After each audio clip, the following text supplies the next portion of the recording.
Hello and welcome to the Game Theory Podcast. I'm your host, Sam Vecenie. We're powered by CLNS Radio. Today's podcast is going to be a 90-minute conversation with Frank Madden from over at the Locked On Bucks podcast. Used to run BrewHoop over at SB Nation. Frank is one of the best in terms of singular coverage on one team, in my opinion. One of my favorite guys to follow on all of the basketball-facing internet. We had a super long conversation on the Milwaukee Bucks. It runs for like 85 to 90 minutes or so. We talk about Giannis Antetokounmpo's leap toward becoming a superstar, Chris Middleton being one of the most underappreciated players, how great I believe that Jabari Parker has potential to be, and continued admittals on my part on how wrong I was about Thon Maker generally. I'm just getting back from a wedding this weekend as well, so didn't get a chance to record the second part of the two-team off-season preview format we've been going with. So apologies on that side of it, but, here's this conversation with Frank, and I hope you really enjoy it.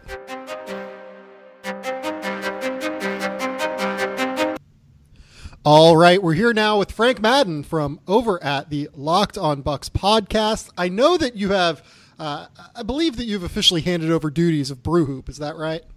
That's true. I took a new job with a company that actually a far off part of their business is they're actually the auditor for Vox Media, which owns SB Nation, which BrewHoop is a part of. So it's like this really weird, archaic thing where like I'm not allowed to write for any Vox Media publication. Uh-huh. So I had to give up my site that this year is turning 10 years old, which I founded way back when. So it was with a heavy heart, but I love the guys who have taken over, and I still lurk in the comments and everything like that. So they're still doing a great job at BrewHoop. But I was doing the podcasting thing, and then I was just kind of like, you know what, podcasting is kind of easier. I don't have to put I don't slave over stuff as much. So podcasting haven't really been writing since December.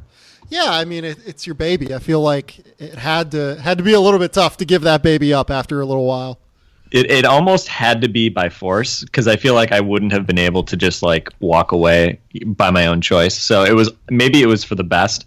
I think I certainly can't imagine doing basically during the season a daily podcast and having to write about games and previews and all that stuff like that. So now I'm kind of missing it, because this is kind of actually, I love this. This is a good segue. I love sort of the off season and thinking about, team building and draft and free agency and things like that, because that's sort of like the fun big picture stuff.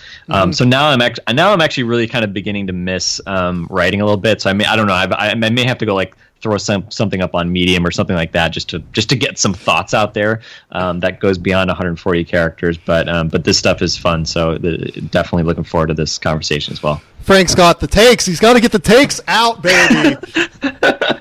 Something like that. No, it's funny. We were talking before we started recording this thing, and we were kind of talking about like the parachuters, right? Like the people who come in and just have all of these crazy hot takes about the draft after watching, Mike Schmitz's Draft Express strengths videos.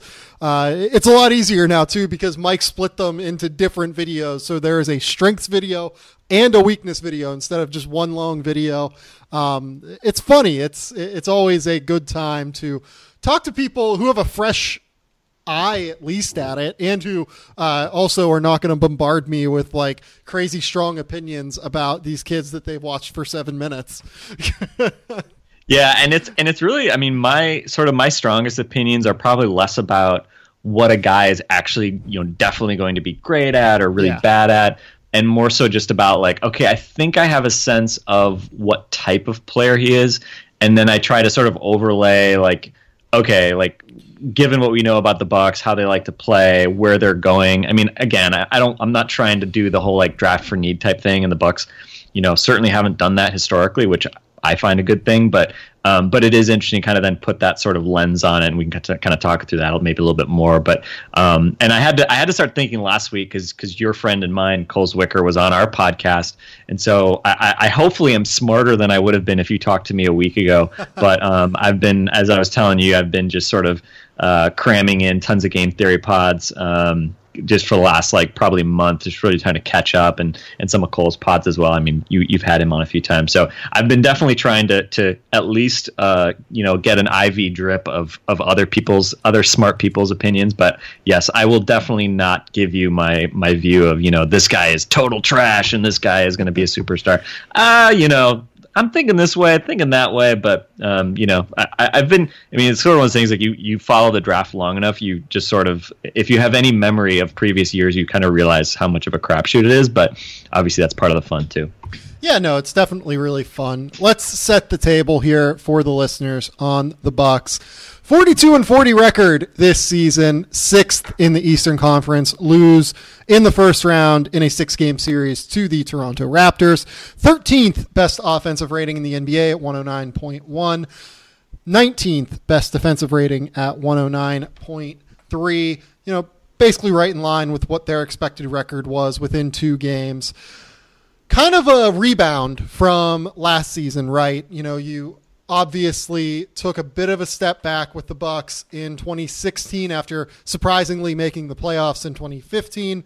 And I think a lot of that has to do with Giannis Antetokounmpo. We should just have a very brief Giannis appreciation discussion, because I also want to have a quick holy shit was I wrong about Giannis moment too, because I did not see this coming. Like, I thought that he would be a good wing creator who would eventually be able to like run pick and rolls and, be a really useful defensive player, kind of like Nick Batum was what I was thinking. Like Giannis's like realistic case scenario was, and holy crap, is he already like blown way by that. Second team All NBA this season, well deserved as well. Borderline all defense member as well, just due to the way that his length affects the way that offenses have to run. Just an incredible year. I kind of want to hear what your impressions were after watching him essentially every night this year, as opposed to me, who was watching probably like 30 to 40 games of him. Yeah, it's kind of funny because, they'll every, few weeks they'll have kind of a clunker game or whatever, and obviously the one thing that, and I actually before you asked me to come back, I actually went back and re-listened to our podcast from last year when we did this, and I talked of course about like, well, if he can add a more consistent jump shot, then like wow, then it like becomes really scary, because after the All-Star break last year, I mean, he put up tremendous numbers. He was at 19 points, 9 boards, 7 assists, close to 2 blocks and 2 steals, numbers that nobody's ever really put up over a full season. And then this year, he bumps up pretty much everything over his seasonal averages from last year, becomes more efficient even with much higher usage. And you kind of can watch him, and especially without that consistent jumper, I mean, it's like people still say it, like, oh, look out when he's got that jumper. Well, he's basically a superstar, and he still doesn't have really a consistent jumper. And you can kind of look at him, it's like, wow, you go under screens and back off him and force him to shoot jumpers and throw lots of bodies at him, get back in transition, and you can kind of say all that stuff, but when we saw anymore. yeah, I mean, you saw it in the Toronto series as well. He's just such a force of nature and such an incredible combination of just physical talents and just sort of just instinctive brilliance, and there's some things he does that are kind of like counterintuitive, and some of his, Euro steps and the way he'll slow himself down sometimes in transition. He's just got these such long strides, and it's such a weird combination. It's like he really is sort of inventing sort of a new style while also sort of incorporating a lot of things that you just say, well, that's just how you would invent a basketball player to look and play and do things. So he's just such a fascinating kind of one-of-a-kind type of athlete. And, I think a lot of probably the challenges in projecting him, aside from the fact that obviously his, if you rewind the clock 4 years, is obviously the competition level that no one had really seen him play against high level competition before the draft. I mean, he had literally just became a citizen who could play for the national team right as the draft process was in full swing. So there just wasn't much tape on him against anybody other than these Division II Greek kids playing in these high school gyms and VHS looking footage. And But you could obviously tell that he had just sort of natural abilities with the ball, and his measurements then were good. But you just look at him as a rookie and the way he sort of carried himself and the way he finished, and look at him now and just the growth physically. I mean, people talk about him adding a couple inches in height, but his strength, even in the last year or two, even in his second, third years when he became a good NBA player.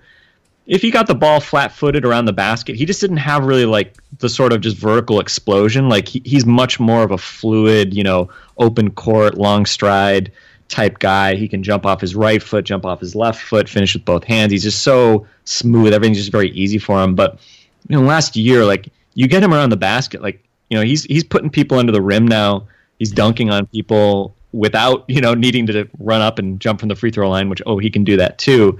And so there's just so many things this year that just the combination of those physical tools and just that kind of instinctive ability just kind of all coming together. It was just amazing to watch.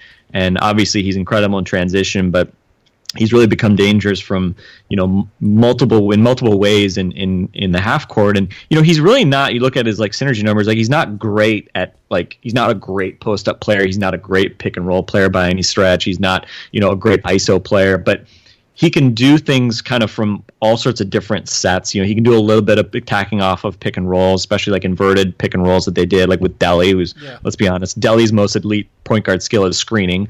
So things like that, or catching from the elbow, running kind of these, he's basically a four defensively, and he's usually out there with a bunch of smaller guys. So running these like 4 or 5 pick and rolls, which is especially interesting now with Thon Maker. But he can also take guys on the post if they switch out of a screen and roll. He became an incredible pick and roll finisher this year as a roller, which obviously you can't get him the ball as much that way, especially when teams are totally sagging off of Matthew Dellavedova and daring him to shoot floaters. But yeah, he just became so much more. And I think we came into the season thinking he was going to be like, point Giannis, just put the ball in his hands, let him be like a point guard. But I like the fact, and Jason Kidd deservedly gets a lot of flack especially from Bucks fans for some of his tactical approaches to things and sort of how stubborn he is. But I think the fact that they used him in so many different ways, I think was definitely a positive, because he wasn't a one-dimensional player. I mean, he's not James Harden. He's not like a spread pick and roll type lead facilitator. He can't shoot well enough. It's just tough for him to play that way. He's not he's not like a LeBron level passer or something like that. But he can just do so many things, and you just put him in any type of space whatsoever. He's just so difficult to handle. And you mentioned the defensive end as well. He finally really this season kind of put it all together in a lot of ways in terms of taking those physical tools that we always saw and now actually really using them as a major weapon. And the blocks and steals, I think he led the league in blocks plus steals this year. Those are kind of the highlight reel plays. But to have a guy that big who can show and recover in pick and roll against the bigs, obviously he can switch on pretty much any type of player. He's still not like great laterally. He's a long strider. He's not great laterally, but he can recover. Anybody who saw him, Norm Powell kind of turned him around. Then he ended up blocking him with his elbow in Game 3 in Milwaukee in the playoff series. That length kind of makes up for a lot, and he really kind of began to put all that together and impact the game. Whether it was rebounding, blocking shots, steals, as a help defender. He's a guy. He's kind of like Draymond. I don't even know if I want him on the team's opponent's player. I'd rather have him just roaming and blocking shots and just wreaking havoc. So yeah, Giannis, pretty fun to watch this year, and obviously just couldn't be more excited to see what's next for him at 22 years of age. Yeah, I feel like Giannis, if you were building a team right now and you were building it in terms of who has the highest trade value in today's NBA, I really might take Giannis. I really might consider it. And it's not like any of these guys are going to be traded anyway. Cleveland is not trading LeBron. Houston is not trading James Harden. San Antonio is not trading Kawhi Leonard. Any of the guys that are either LeBron or they're signed long term, none of these guys are moving. Anthony Davis still is not going to be moved yet by New Orleans. If I was trying to figure out though which one of those guys would take the most in terms of trade assets, I think it would be Giannis for me. Like, I really do. And the reason that I say that is we talk about this idea of the unicorn all the time, and I fucking hate that word. Like, I hate the term unicorn. It's the most ridiculous possible way to describe a basketball player. But Giannis, like, is the unicorn. Like, if there is going to be a one-of-a-kind special player who is unlike anyone else in the league, it's that guy. That 6'11" guy with a 7'5" wingspan who can literally just take one stride from half court and dunk the ball, and who can play pick and roll offense as a ball handler, and who can become an awesome roller to the rim, and who is, 23 years old and is still growing into his frame and developing and becoming more and more explosive by the day. Oh, and he actually might develop a jump shot in the future, given the fact that he's known as this incredibly hard worker. So, like, it's between him. You know, you can make an argument for Karl Anthony Towns, I think. Certainly, if you want to just say Kawhi, LeBron, any of those guys, I'm totally willing to listen to that. And I think that you can certainly make an argument for it. But if I want to be good for the next 5 years or 4 years or whatever Giannis is under contract for, give me that guy. I mean, you're going to have him for his prime. You're going to have a chance to re-sign him under bird rights. The new designated veteran player extension has Milwaukee in prime position already to re-sign him. You know, he's obviously an incredibly loyal player as well. It seems like loves the city of Milwaukee. Crazy value what Milwaukee has wrung out of what I believe was the 15th or 17th pick in the draft? 15th pick, yeah. 15th pick in 2013. It's just crazy to me that this is where we are with Giannis. Because like I said, I didn't see this coming, but you know, plenty of people did. And having said that, I don't know if John Hammond saw it coming when he drafted him, but nonetheless, he still expected him to be this incredible player. And here we are, and Giannis is almost certainly one of the 8 or 9 best players in the NBA. Yeah, I think it's funny because I think people who saw this coming in 2013, I think we were guessing, right? And they were guessing, or they were full of shit. Or you're lying now, right? Yeah. And certainly, I give John Hammond a lot of credit. I mean, you know, first off, he will forever be, you know, all right in the city of Milwaukee, even if he's gone, because he did deliver us Giannis, right? So we'll talk about that in a minute, but yeah. Yeah, I mean, you know, 9 seasons, he never got the Bucks out of the first round of the playoffs, and so the wins certainly were never there under John Hammond, but he's certainly leaving the team largely because of Giannis in obviously very good shape. And you know, for the first time, I mean, I've been a Bucks fan since the early 90s. My family moved to Wisconsin. We had season tickets with my parents since then, and you know, this is by far the most interesting time, I think, in that entire span, which unfortunately has had very few interesting years. I mean, 1 year where the team has made it past the first round of the playoffs, that was 2001. 1 year where they won 50 games. So the bar is not necessarily that high, but certainly with Giannis, the bar for this franchise moving forward is suddenly changing a lot. And I think the one consistent thing is that when the Bucks have had expectations in basically in my lifetime, you know, even going back to the big three after their kind of big breakout and trip to these finals, I mean, they have basically the last 15 years, like anytime there's any expectations, they've disappointed. And I think that's a really interesting, you know, bit of baggage. And again, most of these players obviously weren't around for most of those years, but was even 2 Giannis years alive? He wasn't alive when I started as a Bucks fan. He was born in '94. He's only 22, but yeah, it's definitely an interesting time for the team because suddenly there's, you know, a lot of hype around certainly Giannis deservedly, but also, you know, a lot of people I think maybe got a little carried away with sort of maybe how close the Bucks are to taking that leap to being, let's start by saying maybe a contender in the East. Yeah. Obviously, there are a couple teams that are going to have a lot to say about anybody getting to the finals other than Cleveland and Golden State. But I think it's at least now in the conversation for the Bucks about, you know, for the longest time was how do you get a superstar? Now it's, you know, how do you build around Giannis? How do you optimize your assets around him so that you give him that chance to do what, you know, young LeBron in Cleveland didn't really have as good a chance at doing as maybe he should have. I mean, he dragged the team to the finals one year, but I think certainly the Bucks are hoping to avoid the circumstances that saw LeBron ultimately leave. I mean, I've already done the math. I think it probably would be about a $240 million extension Giannis can get in 2020. let's just get the paperwork ready right now, as far as I'm concerned. But yeah, an interesting sort of team around him, but it begins with Giannis. Well, Giannis is going to be able to own all of Greece by the time he's done playing, it seems like. So I don't know that money's going to be the issue at this stage.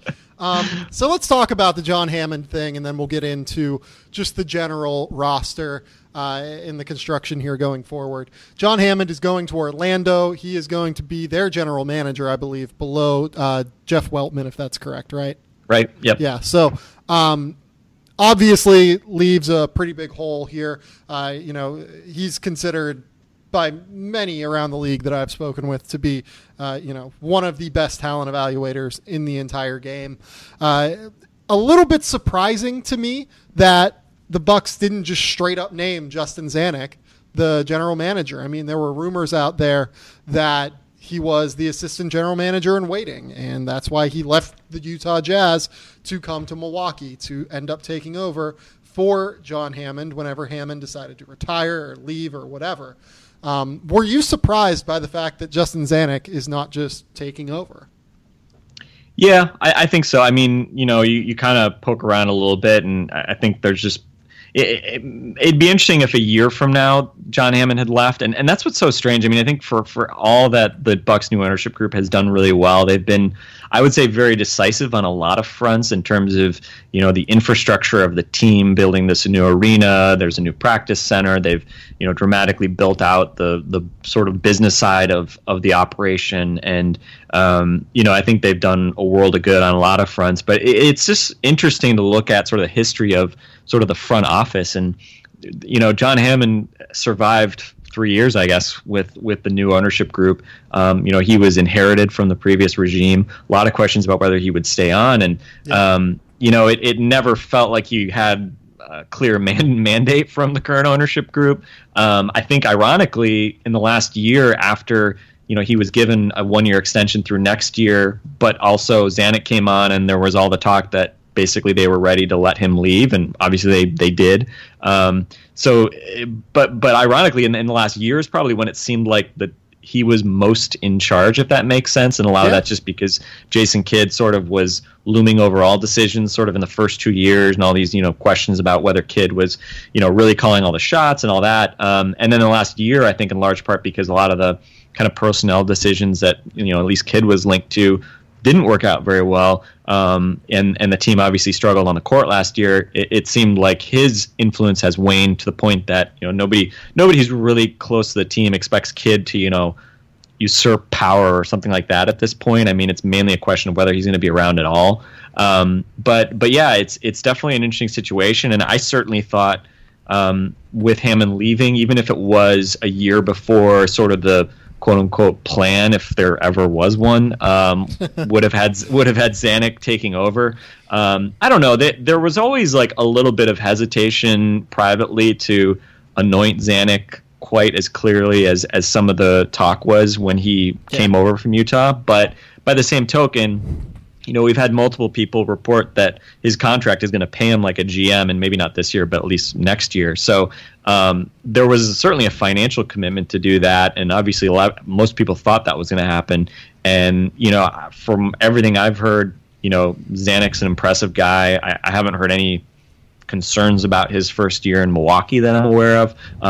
He's an assistant GM, and he was in Utah as well. So I mean, it's hard to kind of parse what his specific impact was on moves and drafting, things like that. So, some of those is just kind of guessing game, but I certainly, as a fan of this team that is, would like to see kind of them go in a younger, fresher direction from a general manager standpoint, to take nothing away from John Hammond's legacy, especially as a drafter. But, I would have been very happy to see Zanuck just get the job as you suggested, and I think it did leave a lot of people scratching their heads, not only around the league but in Milwaukee as well, when it seemed like there was some indecision once again about, okay, well, we knew John Hammond was sort of getting kind of slowly ushered out, and ownership seemed okay about that, but why are they now sort of like stuck, like, oh crap, now we have to go figure out what to do? And So I don't know. It seems like there's a lot of indecision behind the scenes as to what they actually wanted to do. And my guess is that Zanuck is still, the odds-on favorite to become the general manager. He is running the day-to-day right now. But, and certainly some of the names, as we're talking here on Wednesday night, yesterday, some names got thrown out, a couple of kind of fresher names. Guys that I don't know that much about. Pete Dinwiddie from Indiana, or Carnivorous. Is that his pronounced name? I'm probably just totally mispronouncing. Here, yeah, I can do the rundown here. From Denver. Ed Stefanski, who is the old 76ers general manager, right? Yeah. You've also and that one, and then I think Stefanski just he interviewed for the assistant GM job last year as well and didn't get it. So I think that's pretty much just Rod Thorne needing some warm bodies to say he's interviewing. But yeah, anyway, at least that's what I'm telling myself as a Bucks fan who's really hoping to not have Ed Stefanski as his team's GM. But continue. Yeah. Pete Dinwiddie, who has been with the Pacers for a while now, at least I can remember, something like 5 or 6 years. So he's been pretty involved in a team that has done reasonably well and been relatively successful. Wes Wilcox obviously was the old Atlanta Hawks general manager and person in charge of basketball operations there. And Arturas Karnisovas is not carnivorous, huh? Okay. No, Arturas Karnisovas. He is, the Denver Nuggets international director of scouting, essentially, and he has been responsible for a lot of the incredible success they've had, mining talent overseas. So again, not an incredible talent evaluator to be sure. We'll see what happens here. I'm not entirely sure what direction everyone goes here. I think that to me, it kind of felt like, if they were going to name Zanuck, they probably would have named him, right? I don't know. It's a weird thing. And, ultimately I do hope that Zanuck gets the job anyway, because, I haven't heard anything bad about the way that it's gone down. And ultimately it does seem like, at least via reporting, that there was some sort of, even if it wasn't certain, there was some sort of implicit notion that he was going to be the GM in waiting. Do you think that that's fair?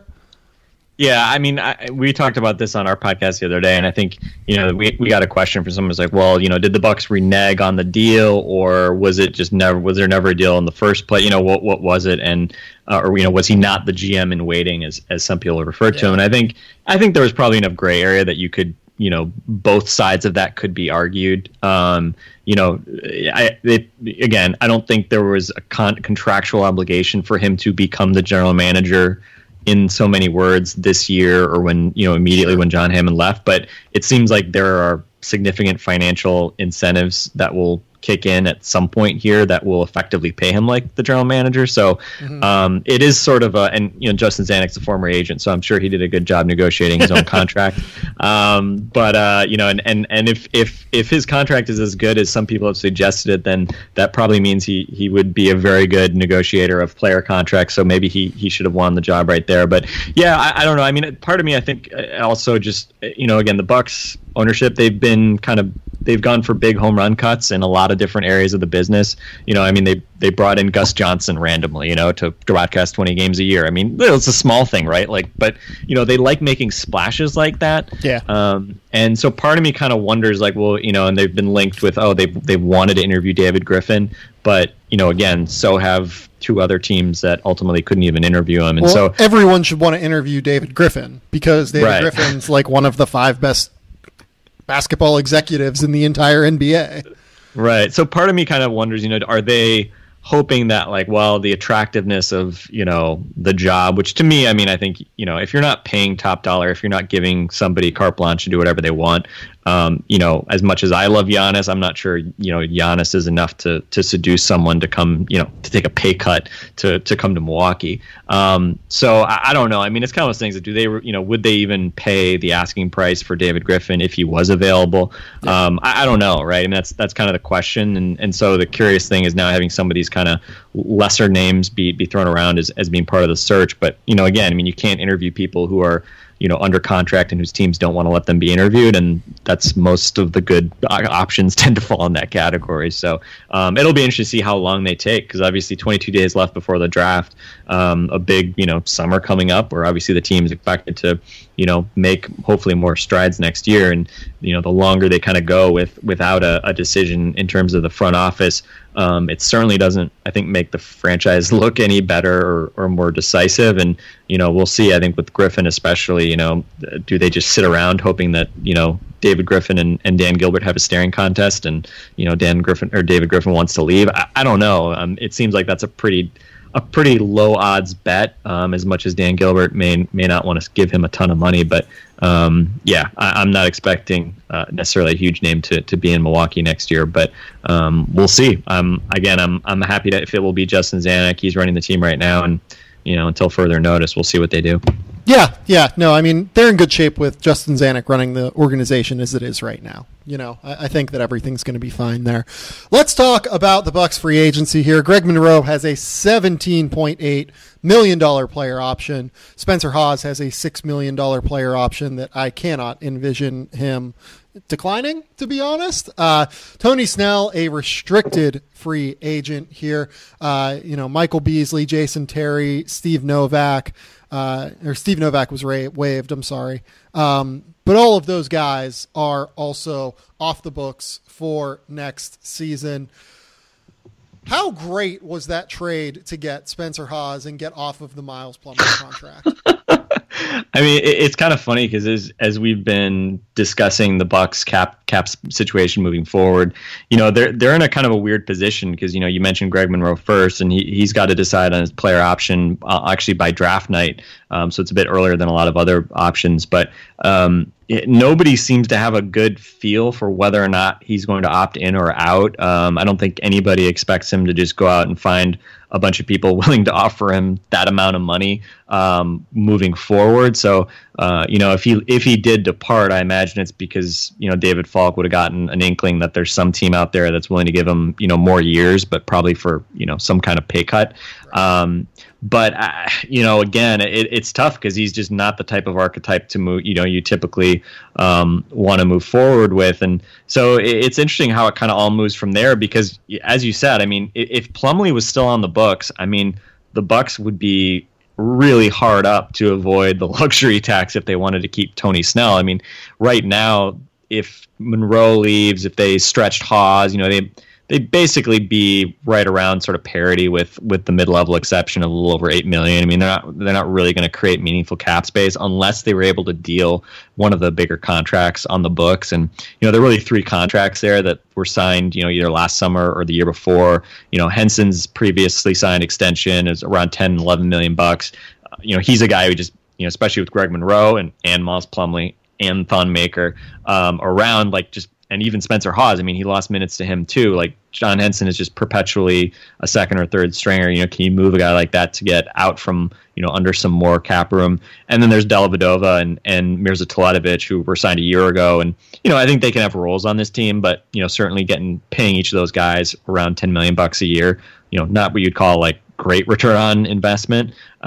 So they're in this interesting spot. And as you said, I mean, it would have been way worse if Miles Plumlee was still on the books making over $12 million a year. And, every time I kind of wonder, like, would somebody just take John Henson for, his, like, as he's roughly owed about $30 million over 3 years now. I think, well, if someone was willing to take Miles Plumlee, is there another Michael Jordan out there willing to take Miles Plumlee? I don't know. But yeah, they would have been in a really tough spot. And even as is, I think most people expect Snell to crack 8 figures probably with his next contract. I mean, he's a little bit difficult to project because he is a restricted free agent. But, if he gets a raise to $11 million a year and Monroe and Hawes opted in and you count their first rounder and, you kind of just take the roster as it is going forward, I mean, you'd be right up around the luxury tax. And, as much as his team is on the rise, I don't think you'd look at this roster and say that team should cost, $120 million bucks. So they've kind of created a little bit of challenge for themselves. I think dealing one of those contracts, especially Henson preferably, or maybe Teletovic. I think you could certainly be a nice safety release valve to kind of take some of the financial pressure off this summer. And if Monroe opted out, then you might actually have some real, some meaningful cap space. But you're not going to go out and sign. That's the challenge, right? Like you can say, let's clear our previous free agent signings, but are you going to get great value this summer? Probably better than last summer, given how much cap money is out there. But you're not going to go get like a top flight point guard or something like that. I mean, I had to spend like the first couple weeks of the offseason.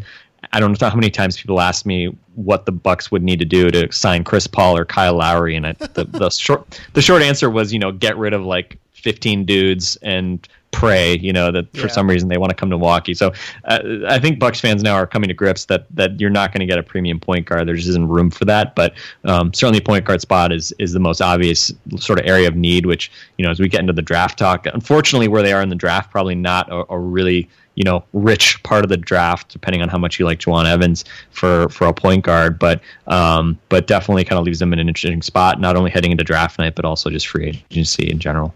Yeah, I do wonder about Mirza Teletovic, because there's only 2 years left on his deal, $10.5 million. He definitely underperformed that number last year, but he is a guy that has shown useful in the past, and he can still knock down three-point jumpers. I kind of think that contract is movable. I would also think that John Henson is probably movable too at 3 years, $30 million. Like, that's not crazy for a backup center anymore. I think that those contracts are going to be okay if they really get hard up and need to find a way to dump money. But again, like if it all depends on what Greg Monroe does too. Like if Greg Monroe decides he wants to exercise this near $18 million and then test free agency after 2018, then you really just probably should move John Henson. If Monroe decides that he's going to stick around, or if he's going to opt out and try his luck at probably a 3-year $40 million contract or something along those lines, then we'll see what happens here with a guy like a John Henson, because I think he becomes a valuable piece as a backup center to what I would imagine you're hoping will be Thon Maker next year. Yeah, I mean that's the hope. Obviously, Thon. It's really interesting to see how Thon kind of evolved. I mean, even after having what I would say was an encouraging summer league, I think, there were a lot of sighs of relief. I do not agree, having seen him live, that was an encouraging summer league. Well, I mean, most people didn't think he could play. But, I mean, a lot of people, people, and we were talking to Cole about this last week, like, it seemed like the more people had seen him in high school, the more negative they were on him as a prospect. I felt like he was a high floor guy just because, he's got physical tools. He's a really good character guy, really good motor. Like, the skill that a lot of people thought he had, like, you kind of put it under a microscope, like clearly, he can't handle the ball. He's, you're not going to post him up. Like, there was a lot of obviously sort of like feel questions about him offensively in particular. And I think just the mere fact that, in Summer League he had some big rebounding games, like he didn't look, completely overwhelmed. He showed some touch from the outside and, generally looked like he wasn't a high schooler basically. I mean, to me, that was the encouraging part. And you saw kind of his hustle and, the motor and things like that. And so I was definitely encouraged by, again, not to the point where I thought he was going to play any meaningful role during the regular season. I certainly came to the regular season thinking like, okay, he's not going to do anything this year. Maybe, a year from now he can do something. But, some of my, some people who were watching them before the season were saying, Thon's going to beat out Henson at some point this season for minutes. And then you saw him early in the season. He got like a couple like random like spells, and you're just kind of like, okay, this guy's not ready for the NBA. But kind of the season wore on. He was sort of the victory cigar early in the season. Randomly would show up and hit a pick and pop three like in the final minute of a blowout. And you kind of think, wow, okay, that's nice. He shoots an easy ball, not like necessarily, he's not Kristaps Porzingis or something, but showed some flashes. And obviously, you see a guy who moves that well defensively and can step out. You think, wow, that's interesting. So the fact that and I give Jason Kidd credit, like he. I mean, as much as we complain about Kidd, it would have been easy. Yeah, it would have been easy to bury Thon, and he gave him a shot. And I don't think it's that big of a deal that he'd mostly protected him, kind of kept him on lower minutes for a lot of the second half of the season. I mean, I was just happy to see him on the court and just getting reps, just getting used to being out there. But he had a few games, especially a game against Detroit where he hit a bunch of threes and made some huge plays in the fourth quarter and overtime to help them win a game, which was kind of like the big coming out party for him. And I think the big thing and we saw against Toronto, right? I mean, just the way he can move. As you kind of evolve and you start to think about, okay, how do you become a playoff team that you have a bunch of players who are not going to get exposed in the playoffs. I mean, that's sort of more and more my thinking especially as I look at draft prospects as well. Like, is this guy going to be exposed and played off the court in like the second or third round in 2019? Thon's a guy who obviously do I see a future star in him? No, I don't think he kind of has that level of offensive ability, but I think defensively, if he can hold up well enough on the boards, if he can get stronger, his lower body in particular, again, just the way he moves. And I didn't see, I think one of the big disappointments for me last summer in Vegas was I didn't really see much rim protection. I didn't really see much from him. And that I thought was the most encouraging thing probably from the last month or so of the season. Like, he really sort of started, I think, read plays better. And, we saw him move his feet, kind of coming out on guards and things like that. And, obviously the energy he brings. And, Giannis became like a huge fan of his. I mean, he said multiple times, he's like, man, playing with Thon gives me energy. And It's just like, that's a real, coming from your best player, that's a big positive. So it'll be interesting to see. I mean, I think, I don't know. I mean, there may be some unfair expectations on Thon in terms of, that's my worry. Yeah, I think there's probably some fans who are expecting him to become like a star, and if he becomes a 12-point, 8 rebound, 2 block per game guy, that would be awesome. If he does sort of an evolutionary version of what we saw as far as his defensive ability to step out, hit threes at a respectable rate to kind of stretch the floor and keep defenses honest, he can just be a garbage man. And he's definitely got a lot of physical work and skill work he can still build on. And again, I don't know if he's got huge upside, but I think certainly with some of the other guys they have on this team, you don't necessarily need a really high usage type guy anyway. So fingers crossed. I think certainly next year will be, year or two will be interesting, especially for, as you alluding to, are the expectations going to be maybe a bit too high? But can you kind of take that next step, become more of a consistent contributor, and hopefully, it's interesting too. I mean, I think the next couple of years too as well will be interesting in terms of all the questions that obviously followed him around his age. If he's just sort of the same guy, if this is just like who he is, then okay, that probably lends some credence to the whole age questions. Although he's obviously a guy who even now, like, I think what did he measure, like 36, 37 inch vertical, and like sometimes you see him, you're just like, he like barely got off the floor if he doesn't really have like a running start. So there's definitely really good still athlete in space, not so much when he's crowded. Yeah, and that's something, as we mentioned about Giannis. I mean, granted, I think Thon is I want to say, I mean, as weird as to say, I think he is more developed than Giannis was as a right. Rookie, and Giannis was. Is. And Giannis was a legit. There were no questions that Giannis was 18, and but obviously, if Thon adds anything close to just sort of the base and core strength and explosiveness that Giannis has added, then you'd feel pretty good about his chances of being a really good pro. And I think pretty quietly, a lot of people liked that pick last year, certainly among Bucks fans, just because they thought, it's a home run swing.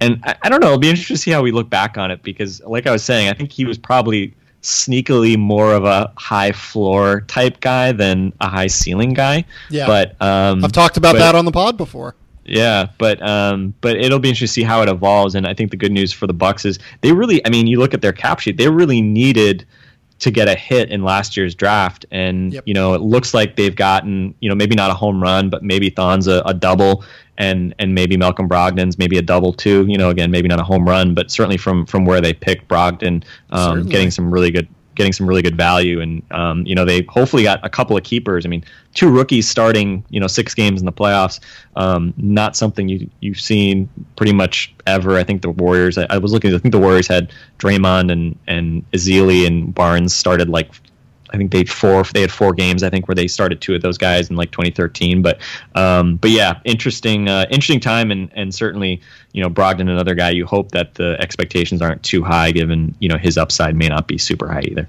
Yeah, with Thon, I guess that what my concern is that a lot of people are very excited about star level potential with him, given the 19-year-old age and given, the background that he has as this mixtape superstar and, the competence that he showed this year in his rookie NBA year at, I'll put quotations around 19 years old. There's no reason to think, there is reason to think he's not 19, but until it's proven otherwise, I think we will say that he is 19 years old. But if you look at what he did production-wise, even in his best run of the season, that was probably the playoffs, right? He's still only like an 11-6 per 36 minutes guy. And yeah, he did a lot in terms of passing, and, the rim protection was also great, like you mentioned, but the skill set to me has always been like, you never had to worry about high energy with him. He was always a guy who worked his ass off and who played hard.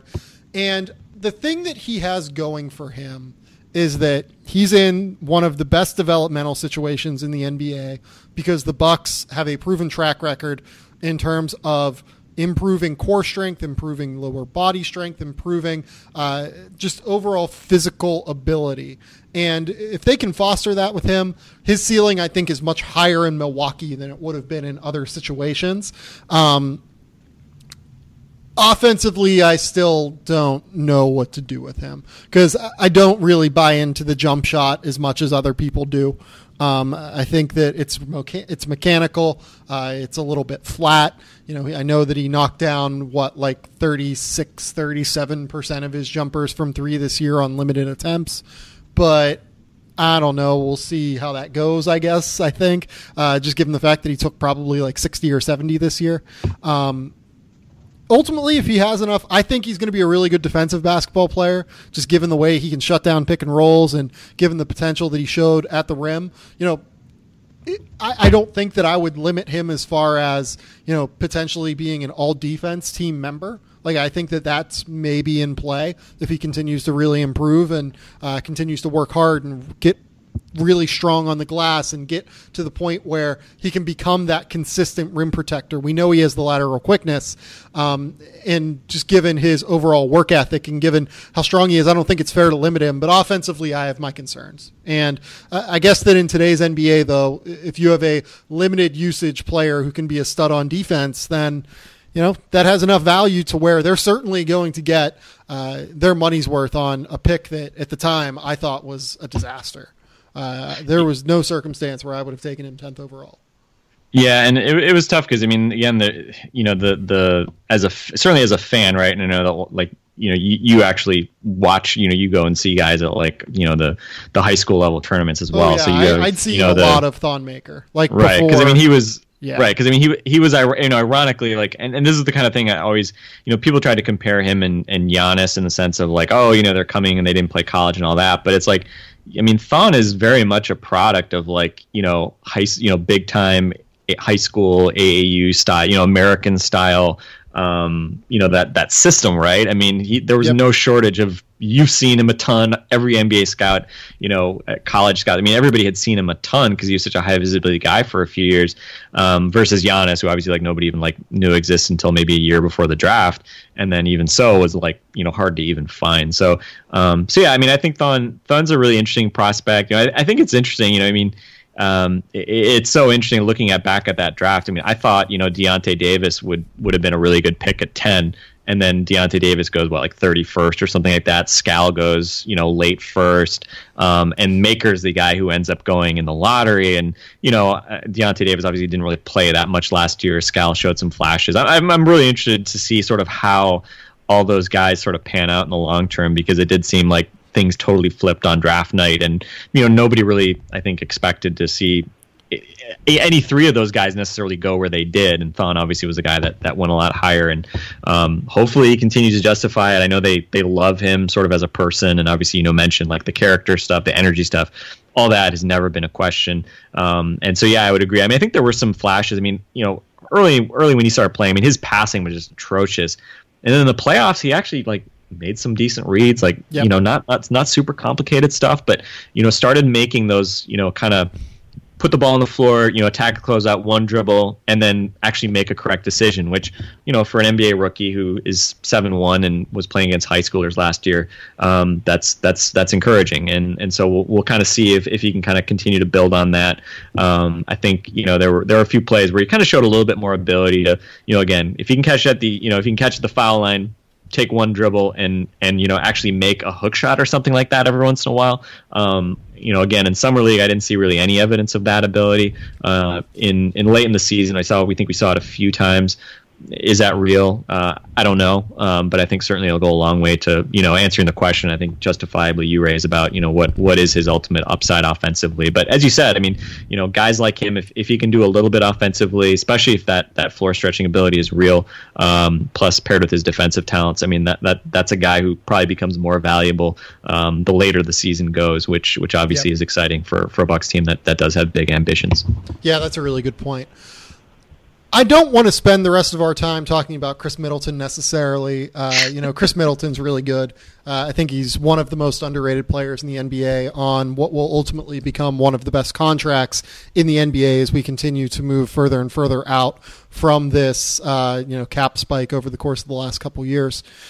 What I do want to spend the rest of our time talking about is Jabari Parker. How awesome was Jabari Parker early this year? Yeah, I mean, seeing the explosiveness paired with not only a willingness to start shooting 3-pointers, but an ability to start knocking those down reasonably consistently. He looked like kind of the guy that you hope to see offensively when he came out of Duke. And I should qualify that a little bit because, I think the thing, and we talked about this last year too, and it was true this year as well. He's much more of a flow in the offense type scorer than I think a lot of people assumed him to be. A lot of people, and interesting. I know you guys, you've talked a lot about Jason Tatum and how he's sort of been boxed in as like an ISO scorer in this draft process. And I don't know if the same thing was said about Jabari. I think absolutely was. I will tell you that now.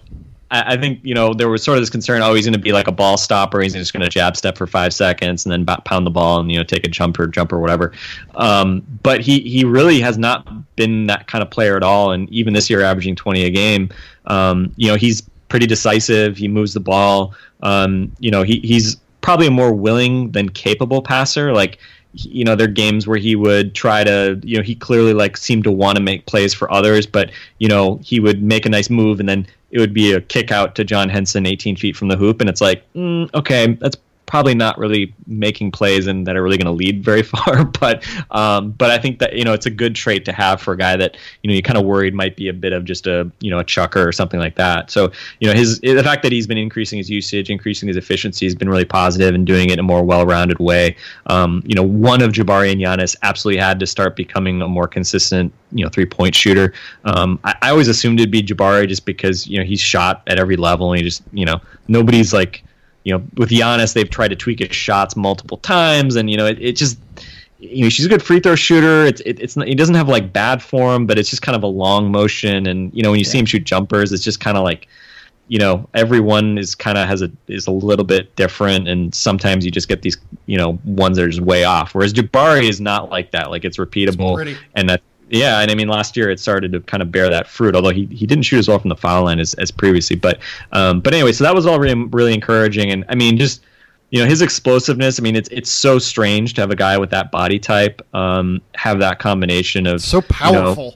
Yeah, I mean, just his bounce and strength, and we saw him start to use that he started to really like more effectively bully ball, using his strength, especially when he got smaller guys on him. Yep. And that was really important, I think, for him to not only increase his usage but increase his efficiency as well. And I guess we're all leading towards the but in all this, and obviously that's to have all those sort of positive things happening. Not to say that there were not a lot of questions sort of about his ultimate value. We've always had the concerns about, is he going to be an empty calorie scorer, especially with his, his defensive struggles have continued, right? He's not terrible sort of as just a one-on-one guy when he doesn't have to make decisions, but his off-ball defense is a disaster. He doesn't really do anything as a help defender. Yeah. And that continued to be a big concern. I think the big question mark as far as like, okay, is he actually going to be like a guy that really helps you win games? Well, the cool thing about all of the help defense worries is that you have a 6'11" guy with a 7'5" wingspan that's basically a pterodactyl who can recover for him.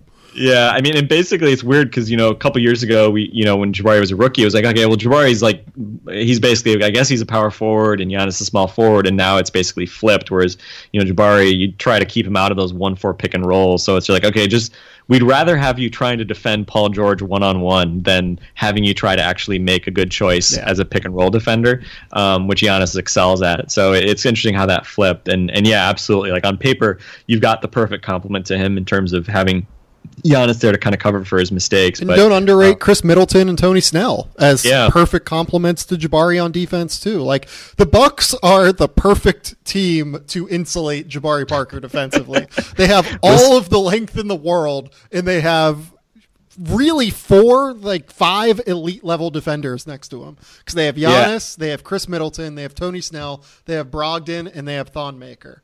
Like and if we saw all of that should work. Yeah, and especially if Greg Monroe opts out, right? Yeah, if Greg Monroe opts out, I think that's one of the silver linings, I think, of Monroe potentially opting out. They will miss Greg Monroe. He was probably their second best player last year behind Giannis. He did a good job sort of masking his physical shortcomings defensively. He's a really useful offensive player, obviously. Probably is a nice crutch to have, let's say, having a guy that you can give the ball at the elbow and in the post to. They will definitely miss him. If he leaves, it'll be very interesting to see how they cope with that and whether that how big of a setback that is. But I think the flip side is financially, if Jabari is going to be a long-term piece for the Bucks, if he can come back from this second ACL tear, which was the big problem, all these positive things happening, with some negatives, but to see his season shortened by another ACL tear to the same knee, and again be basically in February get the the news that you're going to be out for another year, and then when he comes back this year at the All-Star break, well, he's not going to be just that Jabari Parker again. It's going to take some time, so that's really tough. But by the same token, I think it'll be really interesting to see how the Bucks do without him, especially defensively. In theory, they should be better defensively, especially because Middleton moves up to the 3. Snell has room to start at the 2, assuming he's back. You start a lineup of, let's say, Brogdon or Delly, and Thon, Giannis, Chris, and Tony Snell.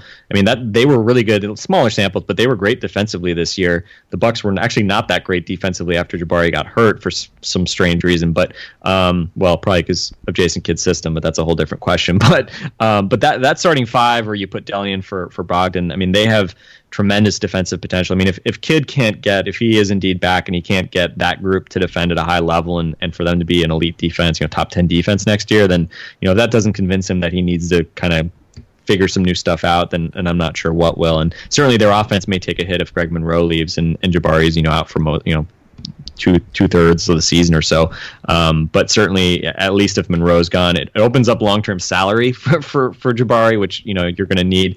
But then it also I think gives you, as you were saying, it means that you only have one defender you really need to hide. And certainly as I look at the draft as well, I'm not really that excited about some of the guys who have defensive questions. I'd love to add another guy who can basically play two ways, or at least has the potential to do that, just because part of me always has in the back of my mind, okay, if this team is currently constructed is going to go far in the playoffs, maybe they can hide Jabari Parker. I don't think they can hide, two guys that are subpar athletes. And I'm basically subtweeting Luke Kennard right now, who obviously is very talented, but I don't know if those two Dukies could take you very far in the playoffs. But anyway, we can table that for a minute. So if Jabari Parker doesn't come back healthy, it's going to be one of like the greatest what ifs for me, like in NBA history almost.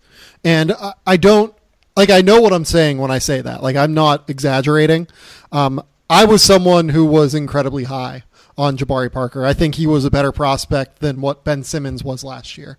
And he really started to show that this year. And I think that there's not a better encapsulation than this stat. So there have been 10 players in NBA history that have put up 20 points, have a true shooting percentage of 56% or better, and average 2.5 assists and 6 rebounds per game. They are LeBron James, Kevin Durant, who did it twice, Michael Jordan, Tim Duncan, Karl Anthony Towns, Adrian Dantley, Chris Bosh, Sharif Abdur-Rahim, and Magic Johnson. Oh, and Jabari did it last year. Like, the fact that he was able to do that the year after coming off of a torn ACL is unbelievable to me.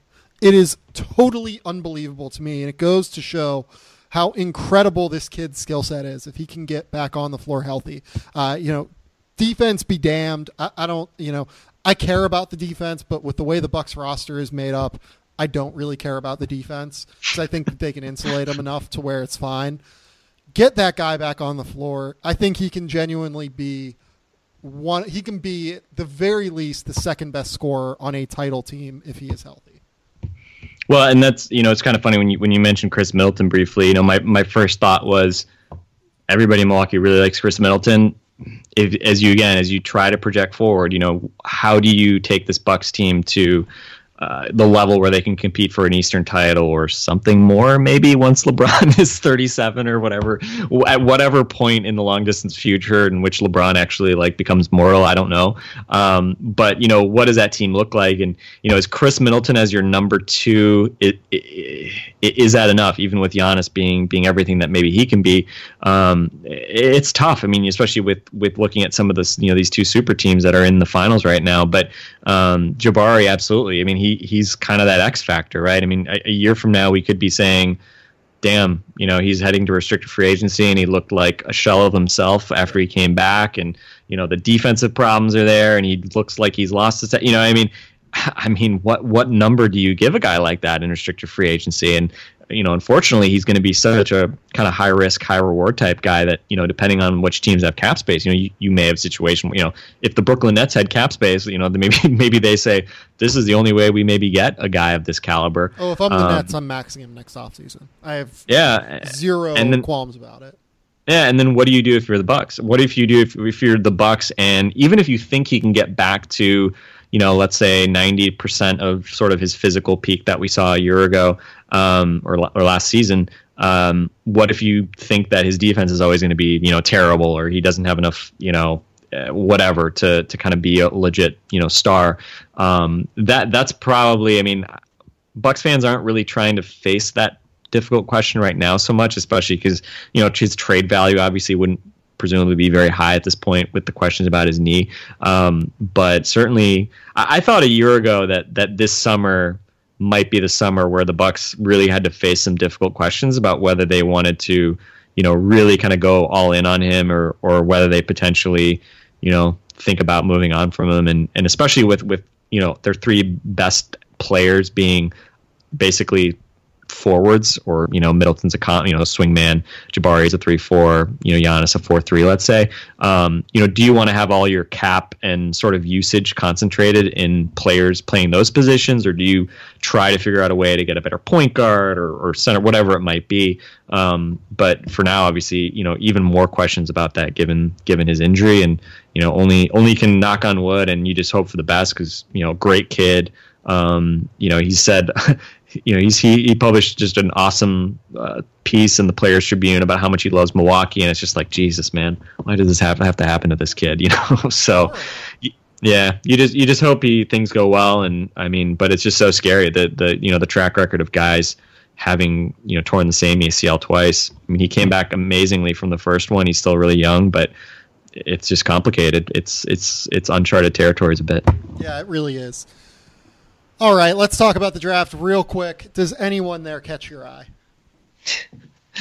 Every year, I think a guy who catches my eye is like a guy who immediately becomes a little bit out of reach. So I think, especially and again, usually it involves me trying to figure out what are the Bucks needs, and then trying to find a guy who wouldn't be a total stretch at that spot. And so I know for what it's worth, just let me interrupt you real quick. They have 17 and 48 in this year's draft, both of their own picks. Right. And a guy that you have right around there in that range, but seems to be, in all the mocks we're seeing, seems to be going higher. I mean, Donovan Mitchell is interesting to me just because, again, he's a two-way guy. Like, he can defend multiple positions.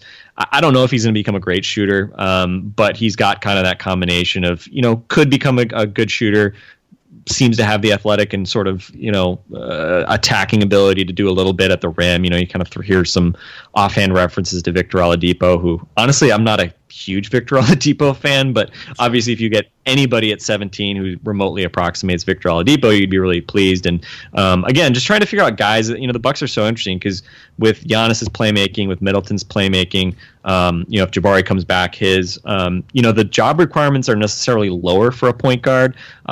Unfortunately, they're not quite, Matthew Dellavedova level as much as, Delly hustles and he's a nice bench guy. I think we saw this year he was very much stretched as a guy that was starting, and he was handling the ball a lot late in games, getting them into offense, which I think was just kind of overstepping what to expect of him. But it'll be interesting to see. I mean, I think Delly and Brogdon kind of both suffer from having the shots that are the equivalent of sort of the Revolutionary War muskets in terms of the windups they have and just the time it takes to load up. So anybody with a quicker trigger than those guys would be a welcome addition to the backcourt. And I don't know if you need a pure point guard. Maybe you still want a pure point guard playmaker to start, but certainly adding guys who can shoot a bit and can defend multiple spots. I mean, it just feels like looking kind of big picture. That's an area where the Bucks could definitely use some more depth. And obviously, with the way the NBA is going, if you got a guy who can become potentially a shooter, and I think a lot of the other guys in that range, like the Terrence Ferguson types, or let me be more specific, Terrence Ferguson specifically. I don't know if Terrence Ferguson can play, so I mean, I don't know. Right. It's a question. Like, he seems to have, he seems to be much more in that sort of Terrence Ross, J.R. Smith type mold of, kind of athletic gunner who doesn't necessarily like use his athleticism to be dynamic with the ball, but not on offense. No, he does use the quickness defensively, but no, he's definitely more of a offensively like a J.R. Smith or Terrence Ross. Yeah, and then other than that, I mean, I think, I know you've got OG at number 20. I mean, OG is really interesting to me just because, again, the shot certainly is a question. But, it's funny. I was watching some highlights of him, and my first thought was like, he's obviously like a different body type, but he does some stuff that's a little Jabari-like in terms of his size. Like when he drives, like just the strength and just viciousness of some of his dunks for a guy his size is interesting. Obviously, he's a totally different player, given he's like a defender first, and obviously the question is on offense. But yeah, I mean, some of those guys, like athletic two-way guys, are of interest to me. And then all these big guys, with all the bigs that the Bucks have had, and Monroe, bigs. Yeah, you don't, and problem is, there's such from a scarcity standpoint, like if you need a big, like you can go get a big, but it sucks because it just seems like a lot of the potential guys around the Bucks spot, a lot of the big men that, you've probably been thinking about and not getting too excited about, like a lot of them are sort of in that Bucks range, and, as if we needed one more reason to want to trade John Henson. I don't know, maybe one of those guys could be in the conversation as well. Yeah, I think that you're kind of right on the money there. Like, if I was the Bucks, I would be looking at Luke Kennard, but that's because I'm super high on Luke Kennard, and I understand what the qualms are there. But I think that the Bucks could just use a bit more instant offense off the bench, especially if they're going to lose a Greg Monroe this offseason. Maybe in the future, your guy that's instant offense off the bench is Jabari. You can run him with bench units and really let him dominate the ball a little bit.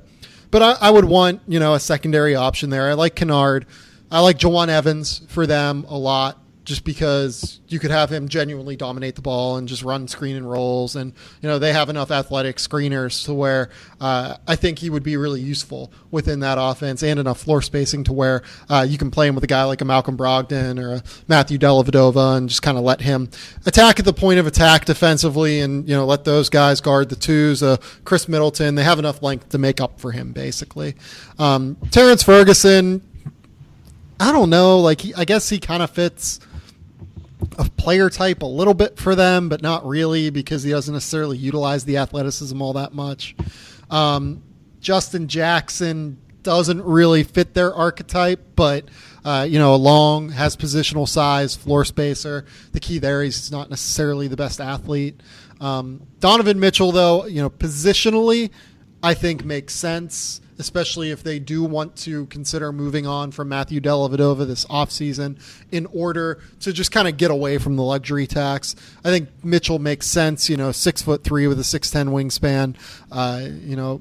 He's probably more of a 2, but with the Bucks, you can get away with him just kind of attacking ones and guarding ones and everything.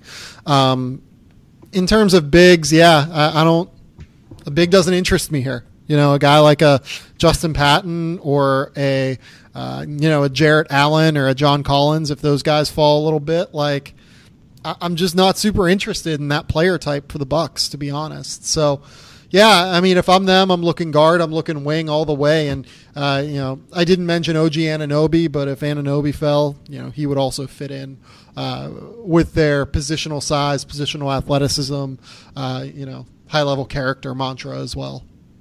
One guy that I don't think he's worked out for the Bucks. He may have interviewed. I'd have to double check, but Harry Giles is obviously has been a pretty polarizing, I guess, prospect for a lot of people. Given he's got obviously the high school pedigree, but then all the injuries, and then last year obviously just never really found much rhythm or playing time at Duke. You've got him 16. I don't know. I mean, how do you think about him? Like, how do you think of him projecting? Because I always see him listed as a power forward. I don't really see the point of I don't see the point of 6'10" guys who don't shoot as being anything but centers at this point. But from what you saw from him last year, I mean, does it seem like he's far away from being the guy that you think is worth that type of investment in terms of a draft pick, or is it more just he just didn't get the playing time and you think he's going to get back to where he was? Your guess is as good as mine, man.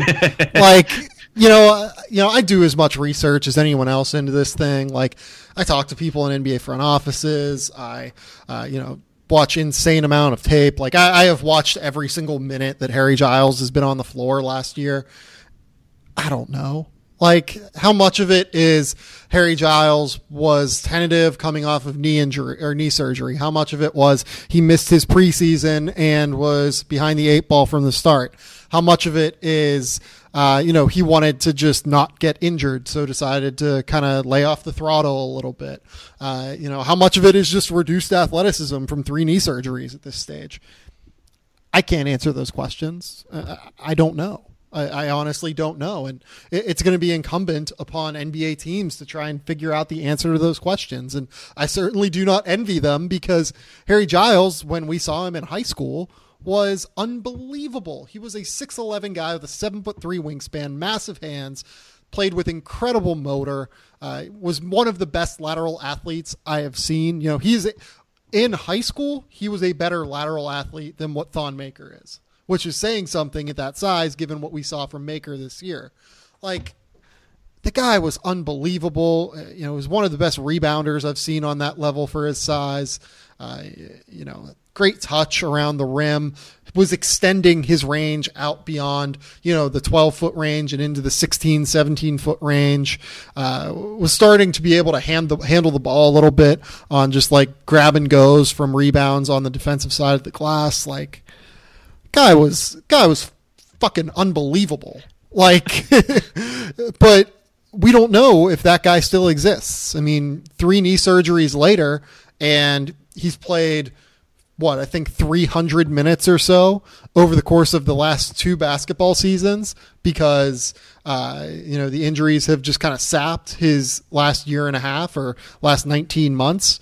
And those are 2 incredibly pivotal developmental years whenever you're talking about a young big man. So, I can continue to go on and on about this, but ultimately there's just not an answer. Like, I just don't know. And that's what makes Harry one of the most interesting draft prospects, I would say, of the last decade, realistically.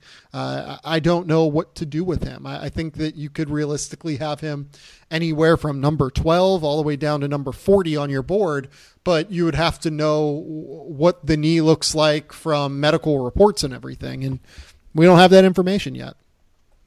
Yeah, you look at the Bucks' history of guys they've picked, obviously, even going back to, Brandon Jennings, a guy who sort of like Terrence Ferguson, was a highly touted guy who wanted to go to Arizona and couldn't because of academics or whatever, and then ends up going to another country and isn't productive, but ends up being a first-round pick. But, Giannis, Thon, all these guys have been sort of different, sort of strange backgrounds led them to the Bucks. I don't know if that'll change at all with John Hammond out. I think, for now at least, the rest of the sort of scouting infrastructure is still there with Billy McKinney, Dave Babcock, obviously Justin Zanuck. So it'll be interesting to see philosophically if the Bucks do change a bit of direction. But certainly in previous years, Giles would, you kind of fit, right? Like, oh, high risk, high reward. Like, we don't know this guy. He could be anywhere on your draft board. But also interesting, kind of wonder, he's had a couple ACLs, one to both knee. The Bucks have one of their trainers, Suki Hobson. She was a specialist on ACL tears when they brought her in after Jabari got his knee surgically repaired the first time. So, they're pretty comfortable with that process. They, I think, wish they didn't have to go through that process as much as they have. But I don't know if that would make them feel more confident, or if they would look at that and say, you know what, I think we've got enough, super highly touted high school guys who went to Duke and then suffered horrible knee injuries. I don't know if you need two of those on a roster, but should certainly be an interesting thing, an interesting story come draft night, and definitely curious to see what direction the Bucks go, and certainly second round as well. I think some of those point guards, if they don't go Evans, who's such an interesting player, given maybe the physical tools don't jump off the page. Not a Bucks type player from a size standpoint, as you mentioned, but his team was just amazing offensively, and he was obviously the engine of all that, and that probably says a lot about what he can do with an offense. So, I don't know if they'd go from the first round, but obviously it seems like there's some other potential guys in the second round that could be worth a flyer if the Bucks do want to add some point guard depth. So, we'll interesting to see. It would probably be tough to top Malcolm Brogdon as far as second round picks go, but obviously the Bucks at this point they probably need to find at least one more good sort of rotational cost-controlled guy for these next few years, and for that reason I think this is another really important draft for them, even if they're not quite picking as high as they're maybe used to. Yep. And then the last thing I want to ask you about, Tony Snell contract. Give me a prediction. Typically ask for a bold prediction at the end of these. Give me a prediction on what Tony Snell gets in free agency. I've said the Bucks should offer him 9 or 10 to see if they can get him for that number, but I feel like he's gonna. Yeah, I feel like he's gonna go. I feel like he's gonna go higher. As a restricted guy, it's tough to say. Is there somebody who's do the Nets strike out on everybody, and do they throw him some stupid number? I'll pick something in between that's not totally stupid, but doesn't make me completely sad, and I'll say 4 years, 48. Yeah, I think that's probably the sweet spot. I think he gets more. I think you're talking 456, which is honestly at that number, and this is the hard part, right? When Jabari Parker is not in your rotation and he's hurt, Tony Snell plays 28 minutes a game, does what he does, compliments everybody really well. I think he is a legitimately, solid NBA shooter. It's not like this year was his best year, but, he's shot 36-37% previously. And he can defend, multiple positions. Maybe not like a great defender, but he'll just go after anybody, right? You can just sick him on whoever. And he plays just off of guys really well, good locker room guy as well. But yeah, at what point does that guy not become worth it, especially when you've got multiple other role players making, close to or above 8 figures. Certainly if you could trade a couple of those contracts we mentioned, then you probably feel better about giving Tony Snell that kind of number. But, I always think about downside. If Jabari does come back and Chris Middleton moves back to the 2, okay, are you happy paying Tony Snell $14 million a year to play 20 minutes a game? And what if he shoots 34% from 3 next year? Then you probably don't feel so good. But the market may give the Bucks a very difficult decision there. Yeah, it's going to be one of the more interesting decisions, I think, in the offseason, because they can definitely use him, even with Jabari in toe. I think that he's a useful player for them. I think that, he's probably, on the current roster, one of 6 long-term pieces that I look at, and that includes Matthew Dellavedova, just because he's under contract long-term now. Giannis, Jabari Parker, Chris Middleton, Tony Snell, Malcolm Brogdon, Dellavedova, and Thon Maker as well. So 7.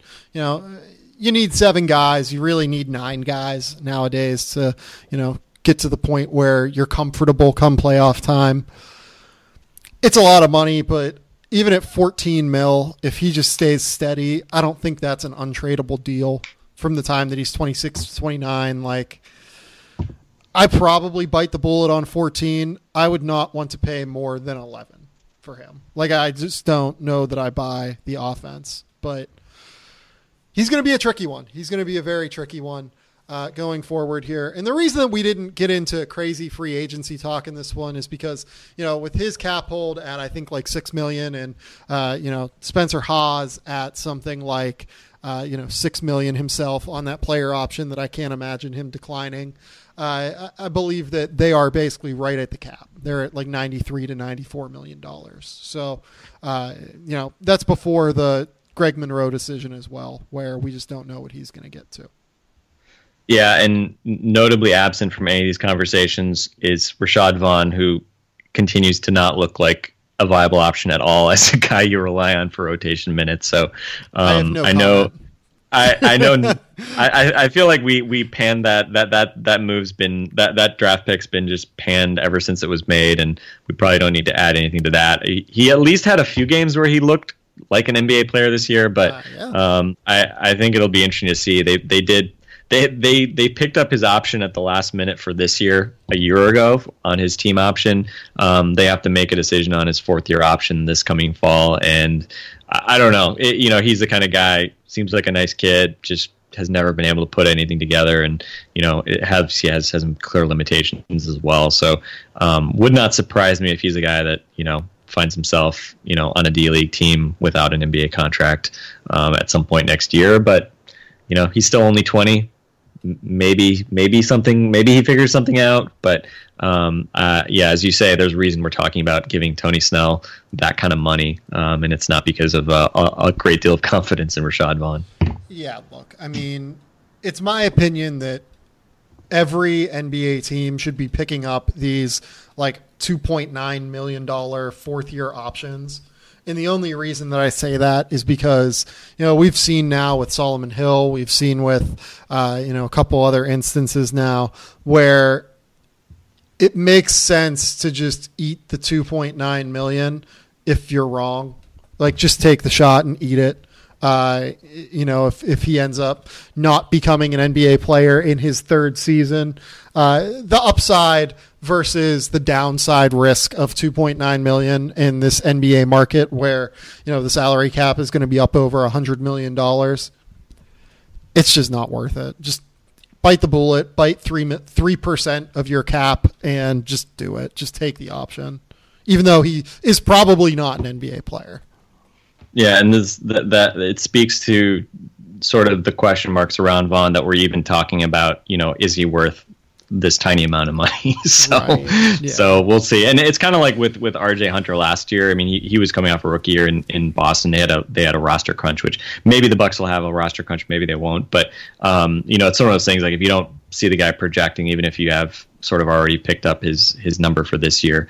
I don't know. We'll see. I mean, it'll be interesting to see what the Bucks do with Snell, interesting to see what the Bucks do in the draft. If they do add a couple of, add a guard or two, where does that leave Rashad Vaughn? And I would gladly cede more minutes to Jason Terry again next year over Rashad Vaughn, which is unfortunate, but it's probably a consensus opinion among Bucks fans. So we'll see what happens.